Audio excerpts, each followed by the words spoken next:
The Red Year, Volume 2, by Melis Ravel. Foreword. When I originally decided to write this accounting of the Red Year, I elected to travel across Morrowind and speak to the Dunmer people themselves. I sought first-hand accounts and personal views about the cataclysmic event. I felt that if I simply did the research in the library stacks at the College of Winterhold, I wasn't really telling the tale that needed to be told. What struck me as I moved from city to city, town to town, camp to camp, is that all of the Dunmer I met shared an incredible bond of sheer courage and unshakable faith. So what began as a chronicle of one of the worst events in the history of Morrowind became something altogether different.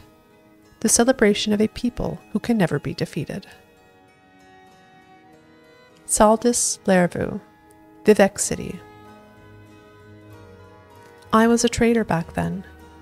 Ran a pack-gwar from Vivec City clear down to Narcissus. I was walking along the south road when the strangest thing happened.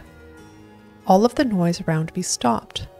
The normal things one hears as they travel, like the sound of the wind blowing through the treetops. It was just deathly quiet.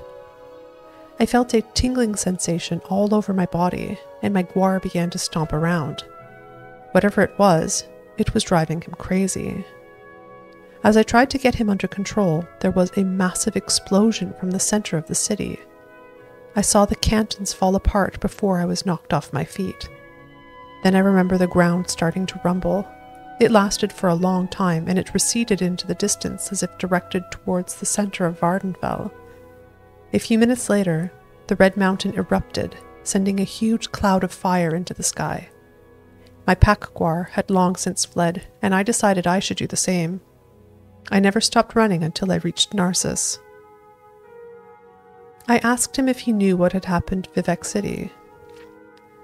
I didn't hear until much later that the Ministry of Truth had struck the heart of the city. What I do know for certain is that many Dunmer lost their lives that day, and that Vivec City is no more. Darrow Strand, Mournhold.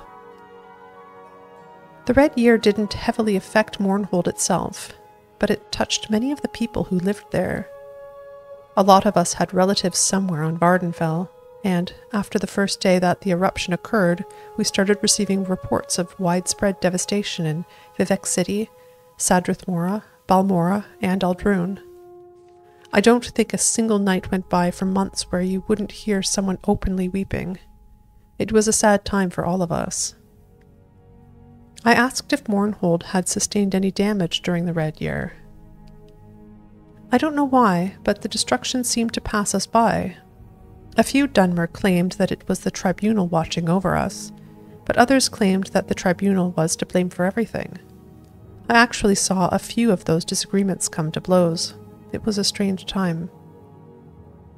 I got an interesting response from Darrows regarding Mournhold's role during the Red Year. Relief efforts began almost a month after the mountain erupted.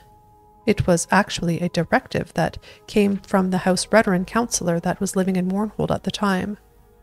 I can't remember his name, but he took charge of the situation and sent soldiers, supplies, and able-bodied Dunmer to the outlying settlements that had been hit the hardest.